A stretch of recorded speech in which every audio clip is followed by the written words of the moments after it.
Good morning, everyone. Thank you so much for joining us. My name is Jerry Mack, and I'm with Teachers Retirement System of Louisiana. Joining me in the background today is Jessica Trosclair. She is our resident return to work expert, and she will be chiming in on subjects that are very important, some reminders. She'll be answering some questions in the background, and she'll be using some of those questions as some talking points to make sure we're all on the same page about these legislative updates. So let's go ahead and get started. A few things to keep in mind for our reminders here are that this is all just general information today meant to be used as a guide. This webinar is being recorded, and this webinar and the slide deck will be posted this afternoon, and everyone will get a reminder email about that in a couple of days. Everyone except myself and Jessica will be muted. If you have a question, just type it in the Q&A box. Today, we're looking for just general questions that would be helpful to the group. If you have any specific questions, things with dates or ages or numbers or drop windows or things like that, please reach out to us at asktrsl.org. That's our website that you can go to that will generate an email that will be sent to us, and we'll respond within 2 to 3 business days. So thank you so much again for joining us. And we're going to talk about legislative updates, an overview of the current return to work law, which is going to include those legislative updates. We're going to have time for some Q&A and how to contact TRSL. So let's go ahead and just dive in. This is an overview of what changes happened for this legislative session for our return to work laws. Act 344, which was formerly Senate Bill 14 by Senator Price, what it did, friends, is it creates a single return to work law that replaces all other return to work laws. So it does 3 key things. It retains, it adds, and it revises. So it retains our 12-month waiting period across the board. It retains our grandfathered group, and it retains the category of those with the ability to regain active membership and earn a supplemental benefit. It also adds an age 65 provision. It revises critical shortage, earnings limit, and contract or corporate contract provisions. We're going to get into each of these details shortly. So basically, fundamentally, how the return to work law works, it does not prohibit reemployment. But what it does do is this return to work law for TRSL, it specifies exactly how retiree benefits are impacted during reemployment in a TRSL eligible position and whether 8% member contributions are required during that reemployment. The standard 12-month waiting period applies to all retirees, and that begins on the date of retirement. Understanding the new law. So now we're looking at 5 provisions for returning to work. There are several opportunities to return to work based on this law under TRSL. The provision that you fall under will determine whether or not your TRSL benefit will be impacted and how in some cases. We have our grandfathered retirees that was on or before June 30th, 2010 retire date. Age 65 or older retiree, our critical shortage group, 50% earnings limit group, and a provision in a category for those that regain active TRSL membership and earn a supplemental benefit. We're going to take a moment to look at each of these 5 categories as we continue. First, let's talk about the ones with no impact to a TRSL benefit. First of all, this is our grandfathered group, known as those that retired on or before June 30th of 2010. This is for individuals meeting this criteria. This return to work provision, it supersedes all other options when returning to work. This allows the grandfathered retirees in this group the impact to their benefit. They can return to work in any position without any impact to their retirement benefits. There are payments of contributions required. The employee and employer unsheltered contributions, they are required for reemployment. And at the end of that return to work reemployment, this grandfathered retiree can apply for a refund of those 8% member contributions made to TRSL during reemployment. The employer contributions and the interest will both remain with TRSL. They do have a waiting period, but since some time has passed for this group, yes, it's already been fulfilled. You're going to hear me say a few more times unsheltered contributions, just so we're all on the same page. Those unsheltered contributions, we mean contributions that have already been taxed. Our next category is age 65 or older retirees. These are retirees who are age 65 or older. They can return to work in any position.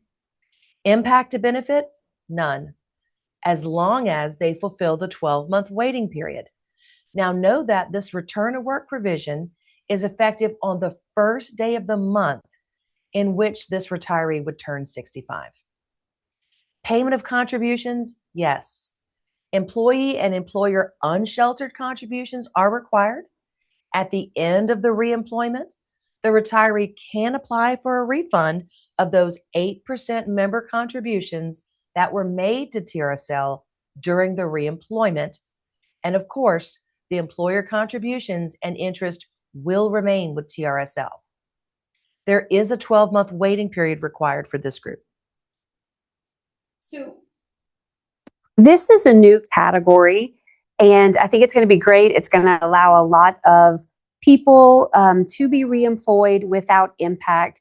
And I just want to clarify for all of you, but especially employers, this is very similar to the grandfathered group.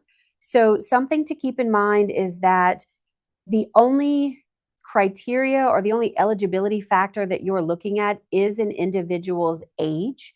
So they can be reemployed in any position, in any capacity. This can be your administrators, it can be clerical or lunchroom positions, any position that you have, as long as they are age 65.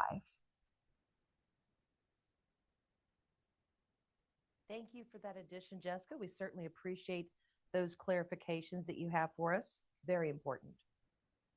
Next is our critical shortage group. This is available for eligible full-time, part-time, and temporary employment positions. Now, in this specific category, your employer must declare a critical shortage for certain positions. We'll touch on that in a moment. Impact to benefit for this group? No impact, as long as you fulfill the 12-month waiting period, which is required for this group as well. Payment of contributions? Yes. Those unsheltered contributions are required. And at the end of the return to work reemployment, this retiree can apply for a refund. Again, only the 8% member contributions made during that TRSL reemployment. Now, one of the things that changed with this category is the declaration process for employers. It was significantly simplified, and it is certainly something that we will go into in depth at another time. But for today, I want to clarify two pieces for employers. And it's one, that you are no longer required to advertise in your official journal or with the colleges. Instead, you're going to be posting that same general notice continuously on your website, on either the employer's website or the governing authority if there are different websites maintained. In addition to that, the certification form is no longer required. That process has been integrated into the online enrollment portal. So again, the superintendent's signature is not going to be needed. The paper form is not necessary. All of that will be done as part of the online enrollment process. There are also some changes, some nuanced changes in regards to looking at your applicant pool and determining whether you have enough people to be considered a critical shortage. And so that's information that we're going to push out to you all when the critical shortage step-by-step guide is updated. We're in the final process of revising that now. And of course, when we do additional employer training. Thank you, Jessica. We appreciate it. Critical shortage is certainly something that has a lot of questions about it, but know that it can only be certified for certain positions. Full-time, part-time, or temporary pre-K through 12 classroom teacher, or adult education literacy instructor with a valid teaching certificate. Very important for this category, retirees must hold a valid teaching certificate, which can be in any subject area. Another addition to critical shortage is full-time, part-time, or temporary certified speech therapist, speech pathologist, audiologist, educational diagnostician, school social worker, school counselor, school psychologist, interpreter, educational transliterator, mobility specialist, educators of the visually impaired, or educator of the deaf or hard of hearing in a school district where a shortage exists. Now, in this group, the position of employment must require a valid Louisiana ancillary certificate approved and issued by the Louisiana DOE. Steps for declaring for critical shortage, and this is mainly a note to the employers. Reemployment under this provision is only permissible if your employer has declared a critical shortage and fewer than 3 non-qualified retirees have applied for the position. So employers will certify full-time, part-time, and temporary critical shortage areas to TRSL. The employers will complete advertisement requirements. And very importantly, this is only yearly, it's only annually. At the end of each fiscal year, employers terminate enrollments under the critical shortage provision. So this needs to be adjusted every year. It's not something that just stays on permanently. Correct. So every year, your employer is responsible for reevaluating the applicant pool, determining whether a critical shortage for the purposes of the return to work law still exists, and then whether the retiree can be rehired into that position with no impact. Now, I will point out that just because a district does not meet the criteria for critical shortage, it does not mean that they cannot hire you. You would simply fit into a different category of the law. And something else to keep in mind is that while there is a shortage of teachers and educational positions across the state, because of this criteria, not all positions qualify for purposes of the return to work law, and not all districts utilize this category. So it is certainly a conversation to have with the HR office at your local school district or charter school that you're with.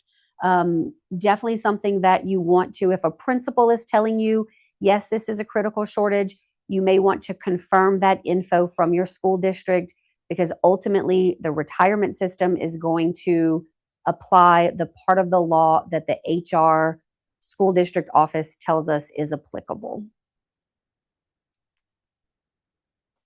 Very important. We appreciate that, Jessica. So next, let's talk about those that are impacted. Their benefit impact depends on earnings. So those receiving the benefit have an impact to their retirement benefit. Our 50% earnings limit group. So if you're not covered by other provisions that we've discussed, you can become reemployed in any position and earn up to 50% per fiscal year of your final average compensation. Let's note what we're referring to when we say final average compensation. That was one of our calculations used to determine your retirement benefit. So back when you retired, we were calculating 3 numbers were multiplied together. That would be your years of service credit, your 2 or 2.5% benefit factor, that's our multiplier, and your final average compensation. That is either your 3 or 5 consecutive highest years, an average of what that monthly amount is. So the impact to benefit for this group, the earnings beyond 50% of the FAC that was upon their retirement, reduces benefits dollar for dollar. Payment of contributions, yes. So the employer and employee will be paying in. At the end of that return to work employment, the retiree can apply for a refund of those 8% member contributions only. The others remain with TRSL. And yes, there is a 12-month waiting period required. So how exactly does that 50% earnings limit work. Here's an example. Let's say we have a retiree with a final average compensation of $4,000 per month. Now, that's not what they're receiving in retirement, but that was one of the calculations based on the retirement on our benefit formula for the retirement. So their average compensation at retirement was $4,000 per month. They would have an earnings limit of $24,000 per fiscal year for their reemployment in a position subject to the 50% earnings limit provision. So we can see that the 4,000 times 12 times 50%, that's where we get in this example, 24,000 per fiscal year. And this is, of course, based on your gross earnings.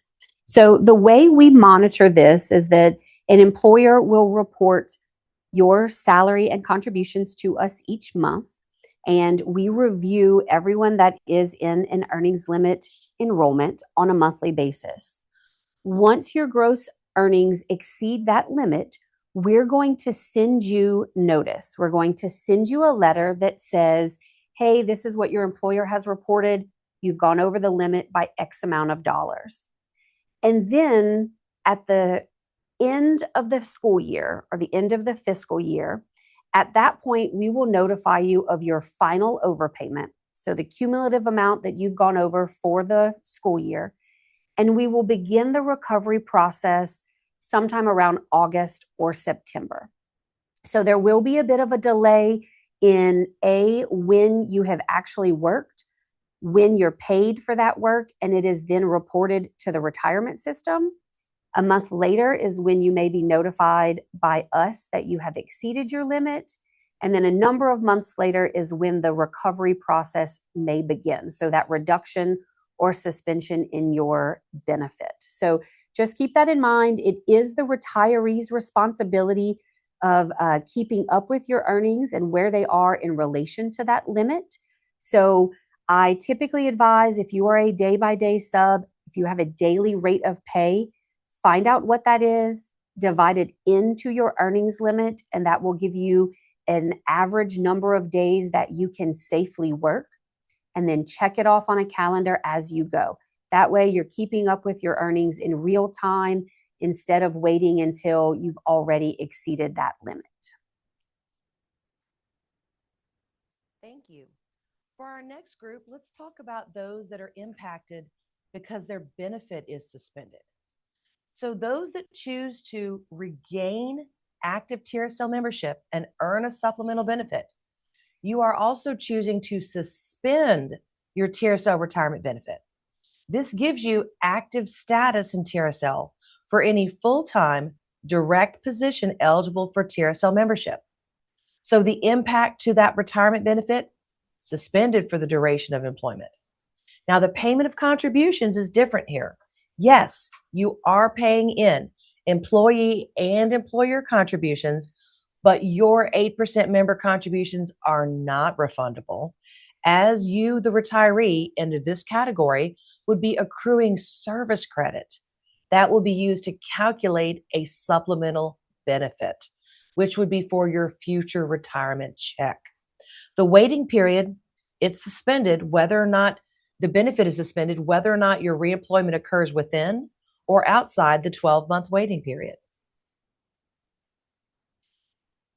So before we go into this next portion, I do just want to clarify that the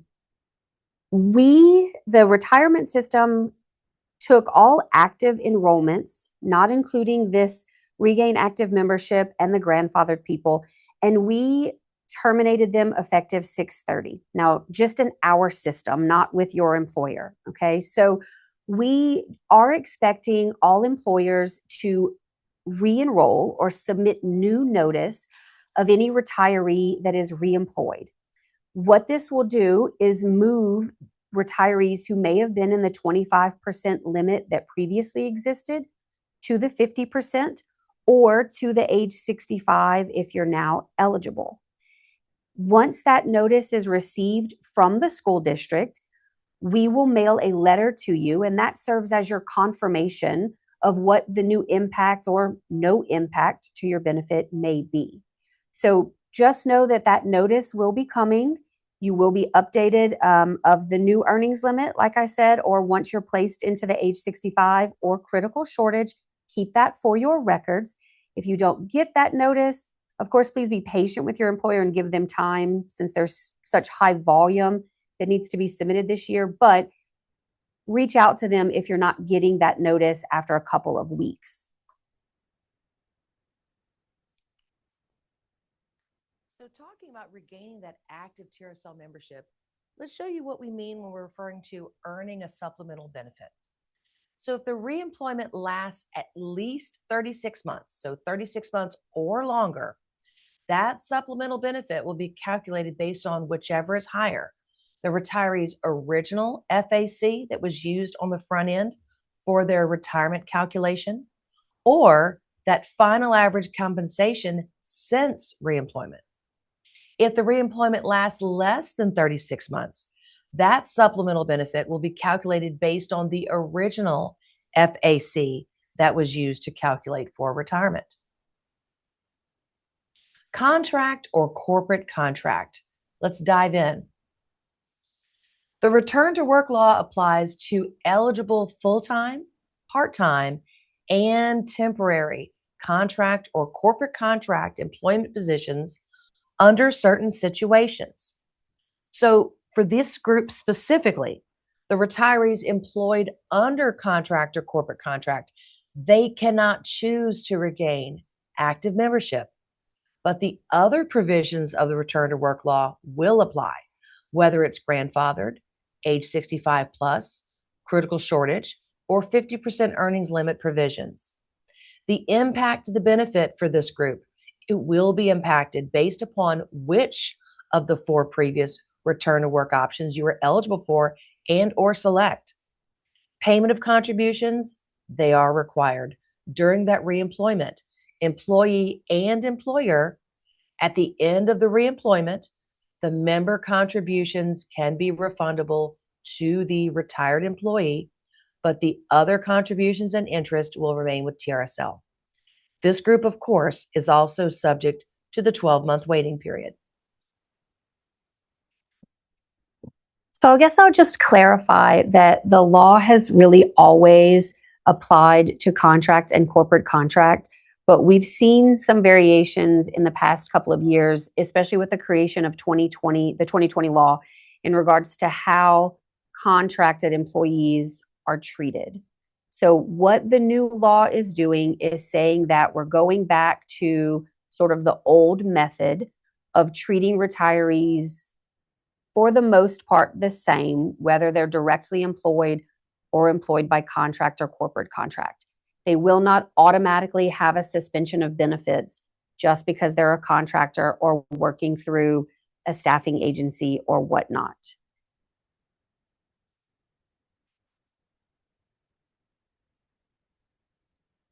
Now we're looking at the K through 12 public school reemployment.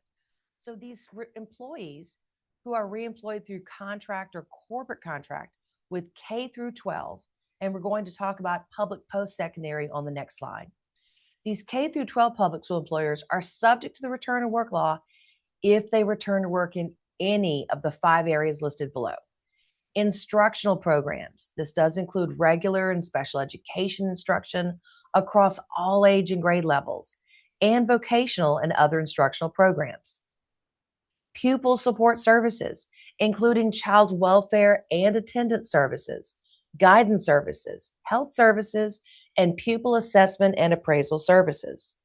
Instructional staff services, including curriculum development services, parish-wide directors, supervisors, and coordinators of instructional programs, media-based instructional staff, educational media instructional staff, and clerical and support staff that support instructional staff services positions. And this does exclude staff training services. School administration.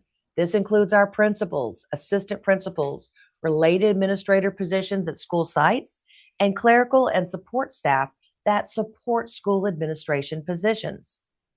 And food services operations, including school food service supervisors and assistant supervisors, cafeteria managers, and assistant managers, lunchroom workers, aides, food services personnel, and clerical and support staff that support food services positions. Now let's talk a little bit about public post-secondary education. For those that are reemployed through contract or corporate contract with a public post-secondary education employer, they are subject to the return to work law if they return to work in any of the areas listed below: professor, adjunct professor, instructor, and researcher. Now, for higher ed, you'll notice that this list is short, right? So that doesn't mean that if they're not on this list, then they just automatically have no impact. It's actually larger than that. It's saying that if you are contracting with a retiree, whether they're your independent contractor or they're with a third party company, and they are providing services or would be essentially employed in a position outside of those listed, then the law does not apply. And that is sort of the same thing on the prior slide with K through 12.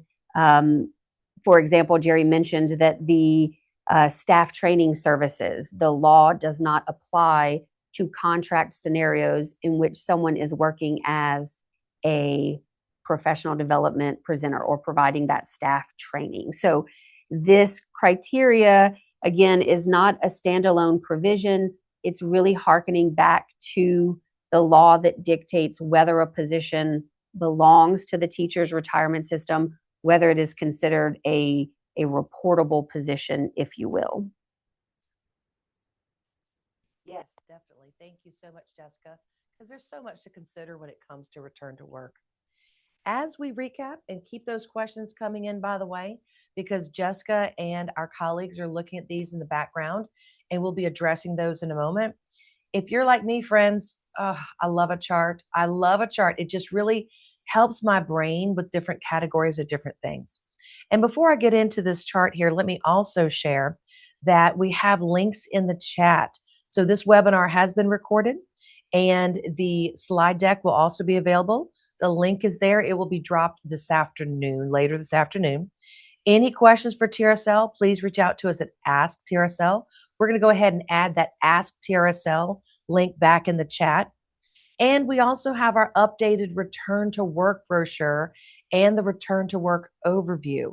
And Jessica mentioned earlier that yes, we are working on the update to the employer procedure manuals, the charts, those flow charts, all that good stuff that is being worked. And so definitely stay tuned because we will be specifically for employers as well. We will be in touch with you about additional information that's important to know. So back to the chart at hand. This chart right here is going to go over the summary of what we've talked about. The return to work law provision, which if there are 5, whether or not they are impacted with, whether or not the benefit is impacted, the retirement benefit, if payment of unsheltered contributions is required, and a waiting period of 12 months. So our first group, our grandfathered retiree, there is no impact to their benefit. They're able to receive their benefit. Payment of unsheltered contributions, yes, that is still required. And the waiting period is required, but it's already been fulfilled since some time has passed. The age 65 or older retiree, there is no impact to the retirement benefit. Yes, they are paying back into the system. And yes, there's a 12-month waiting period. For critical shortage, no impact to benefit. Yes, for those payment of unsheltered contributions. And yes, the waiting period of 12 months is required. For our 50% earnings limit group, the impact to benefit is earnings that exceed 50% of their FAC, final average compensation at retirement, will reduce that TRSL retirement benefit dollar for dollar. Yes, they're paying back into the system. And yes, there is a waiting period required of 12 months. Our last group that regains active TRSL membership and will earn a future supplemental retirement benefit. The impact their benefit, well, it's suspended for the duration of that reemployment. Payment of unsheltered contributions, yes. And these, in fact, are not refundable because in this last category, the retiree is accruing service credit that will be used to calculate a future supplemental retirement benefit that will boost their retirement check up a bit, depending on how long they work after retirement. Waiting period required does not apply here because the benefit is suspended, regardless of whether reemployment occurs within or outside the 12-month waiting period. So as we talk about this waiting period, I want to just do another recap and offer a few clarifying pieces. One is that the waiting period does apply to everyone.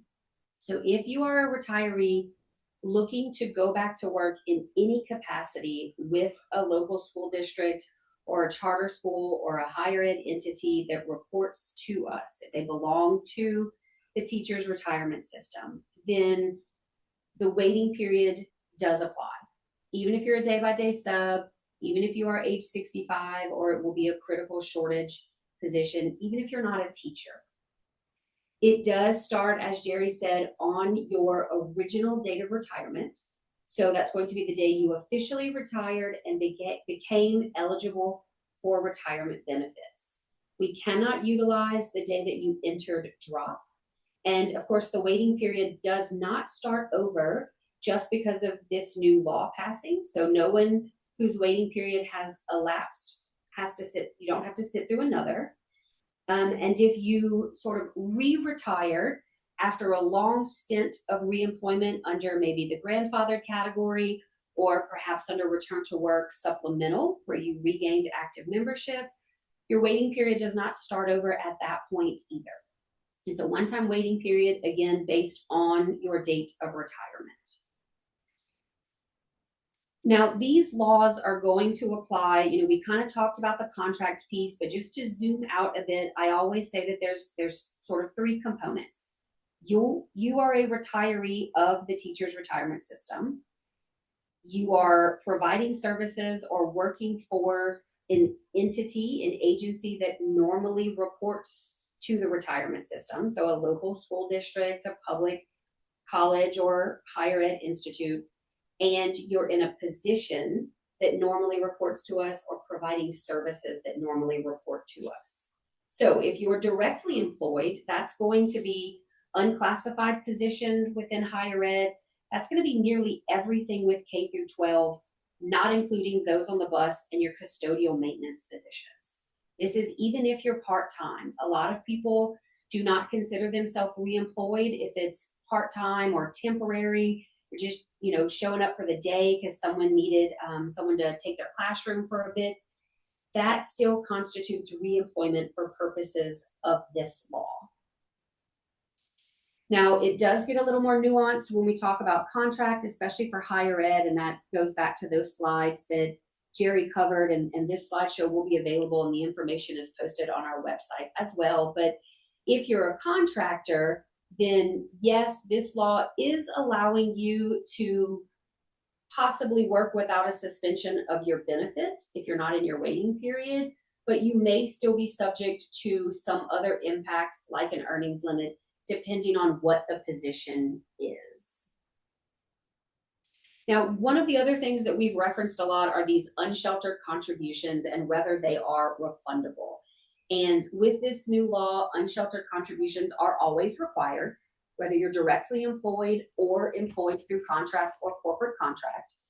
And most of the time, in 4 out of the 5 scenarios, they're going to be refundable.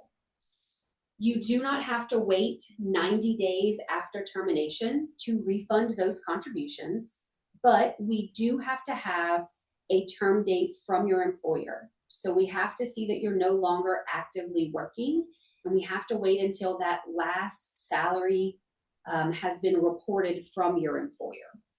So there is not necessarily a time frame in which you have to make that election. You can, if you're someone whose employment terminates every year and then you may or may not be hired in the fall, or you're kind of on an as needed basis, you can certainly apply for that refund over the summer.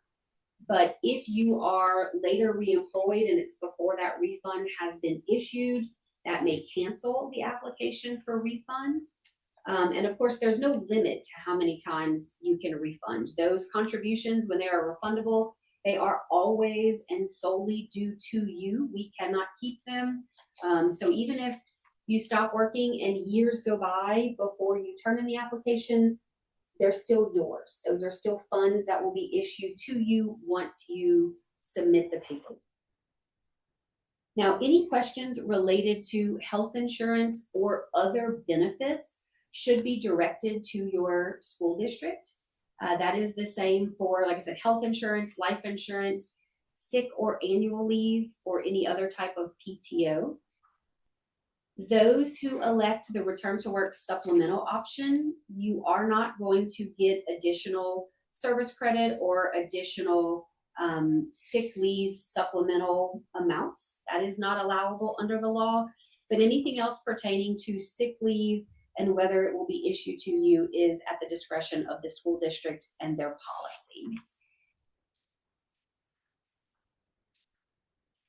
As I've stated, the teachers' retirement system has terminated all active enrollments, not including the grandfathered and the return to work supplemental enrollments. So we do anticipate that all employers would go into the online system starting now, because it is live, and re-enroll anyone who is actively employed with you. Now, if someone is actively employed under the return to work supplemental option, but they are age 65 and they wish to be moved to that category, the employer, you will need to go online and first terminate their return to work SUP provision and then re-enroll them under age 65. Once we have the enrollments for the current school year, if someone is, say, in an earnings limit category and they turn 65 a few months later, the teacher's retirement system will automatically sort of convert those enrollments. We will run a report monthly and identify anyone who is turning age 65 in the coming month, and we will move you from the 50% earnings limit category to the age 65 category. And of course, we will send you notice of that. Any overpayment that is accumulated while under the earnings limit category before you switch to a different provision, whether it's age 65, critical shortage, or even the return to work sub option, that earnings limit does remain. So that would have to be recovered before we're able to resume your benefit if it is reduced or suspended. Now, when I say that you have to be re-enrolled, that does not necessarily mean that you have to be rehired with your school district. That is certainly a logistic that I would discuss with them to find out what is happening. If you are currently under return to work SUP, there will be no change unless you elect to move to a different category. That would require action on your employer's part. Again, if you're moving from earnings limit to age 65 during the school year, that will happen automatically. And then this school year, anyone who's going to be in the earnings limit or critical shortage or age 65 category will need to be enrolled online via the school districts. They'll have to complete that process through the new online portal.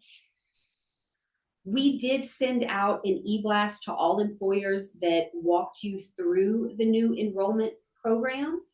You're first going to have to tell us whether you are submitting an enrollment with a hire date that is before 7/1/26 or on or after.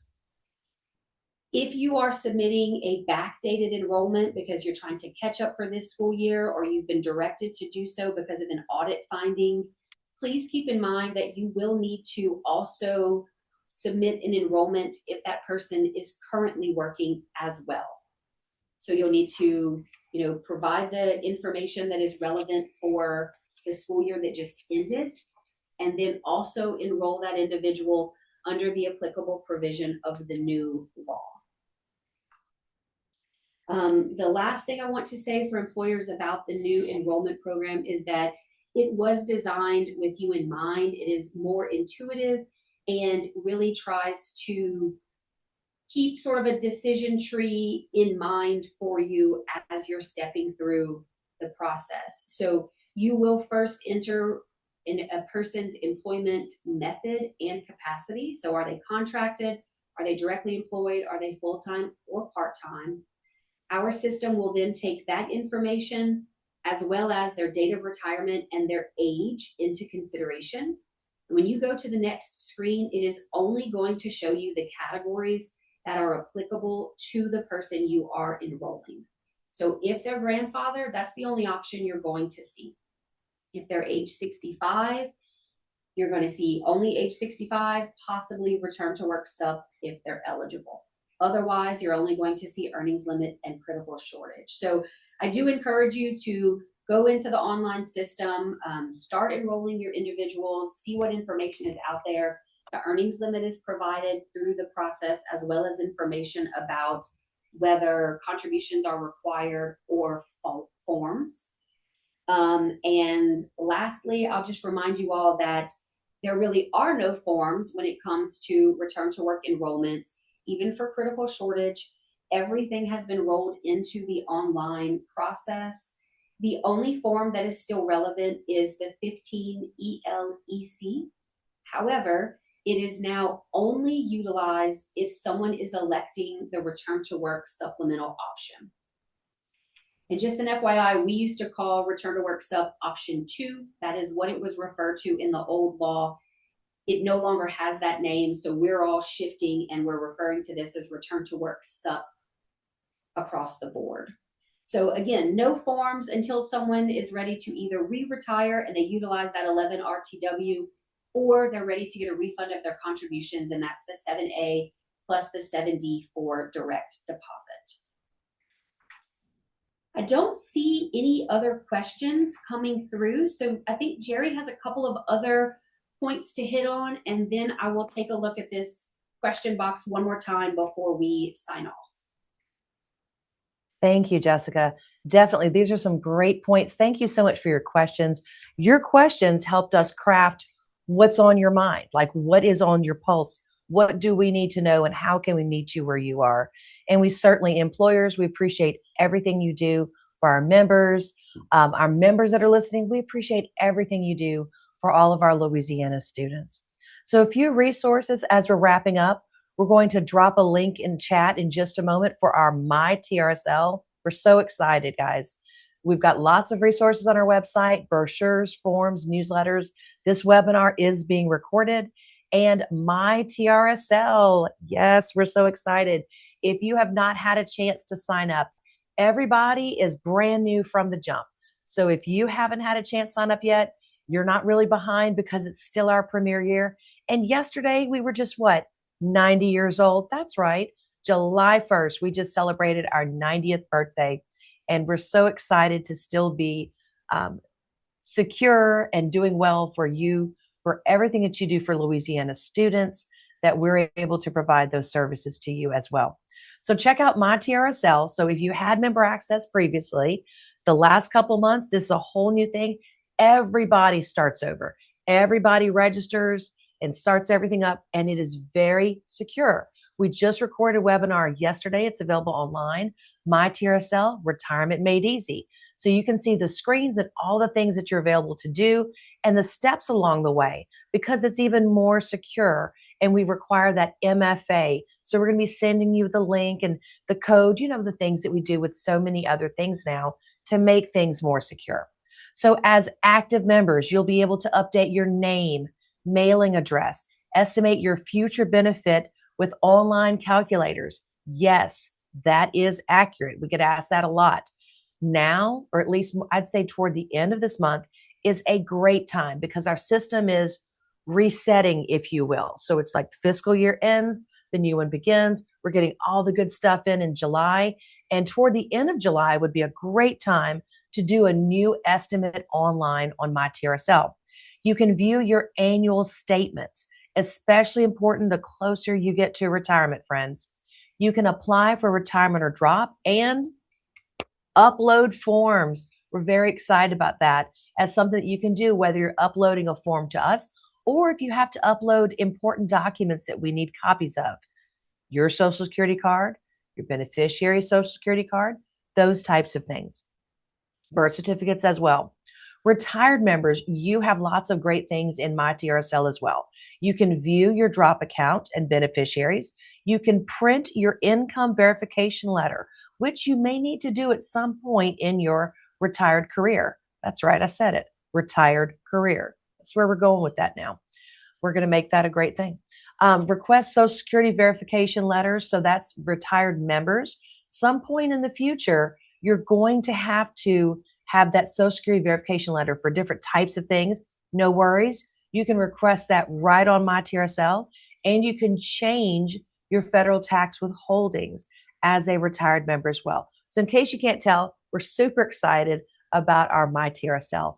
And remember that we are here for you. I'm going to throw to Jessica in a sec, but there's lots of different ways to reach out to us, whether you want to reach out to us online. You can ask questions at asktrsl.org. It's a website that will populate an email that's sent to us, and we will respond within 2 to 3 business days. Not tomorrow. Tomorrow's a holiday, but maybe you're watching this on record. Maybe tomorrow's not a holiday and it's a different timeline where you're listening from. Who knows? You might be listening from another country. Who knows? Maybe you're enjoying your retirement off in Europe or something. We are very excited because that's what we're all about. We're always thinking about retirement. We are here for you. Follow us on our socials, and we do appreciate your time and attention today. I'm going to sign off on the camera and see if Jessica has a few more comments that she'd like to add for us. Thank you so much for joining us, friends. Here's Jessica. Thanks, Jerry. So I also just want to thank everyone for being here today. Hopefully we've answered all of your questions. There is one piece that I would like to clarify, one final question that came in. I did say that we terminated all active enrollments. I did not mean active members, non-retirees. I am sorry for that confusion. We terminated all active retiree enrollments. So just a point of clarification for you all. I apologize if that caused any panic, but just your retirees who were still actively enrolled in our system for the last school year, again, not including your grandfathered or return to work supplemental employees. Okay, and with that, I think we have answered all of the questions. If you need anything, please reach out with the information that is available online, and we'll see you next time.